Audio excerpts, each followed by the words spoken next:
एकादशी निमित्त दापोलीतून निघाली वारी। एकादशीच्या निमित्ताने गिम्हवण येथील श्री गजानन महाराज मठाला भेट देऊन विठ्ठलाचा जयघोष करीत वारकऱ्यांची दिंडी दापोलीतून निगडी येथे निघाली। या दिंडीत दापोली तालुक्यातील वारकरी संप्रदायातील भाविक सहभागी झाले होते। दिंडीत महिला देखील मोठ्या संख्येने सामील झाल्या होत्या। दापोलीला एक आध्यात्मिक सांस्कृतिक असा वारसा आहे आणि या दिंडीतून ते जाणवतं। अगदी आपल्या लहान बाळांना घेऊन दिंडीतून चालताना या महिला विठ्ठलाच्या भजनात, विठ्ठलाच्या जयघोषात दंग झाल्या होत्या।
इकडे समाविष्ट 43 गावे आणि आमचा मंडळ इथून निगडे म्हणजे आमचे गुरुबाबा रेवाले बाबा पांडुरंग रेवाले आणि ह्या आम्ही इथे पहिलं गजानन महाराजांचे तिथे भजन कीर्तन करतो आणि तिथून दिंडी निगड्यामध्ये जाते।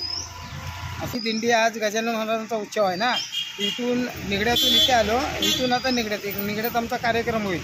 रात्री भजन कीर्तन सगळं होईल। काय म्हणजे वारकरी संप्रदाय म्हणजे म्हटल्यावर पांडुरंग हा पंढरपूरचा आलाय कुठून कर्नाटकनं, इथे लाखो करोड माणूस दिंडीला येतात आणि त्याचा उपदेश म्हणजे त्याच्याशिवाय सुख नाही हो जगामध्ये।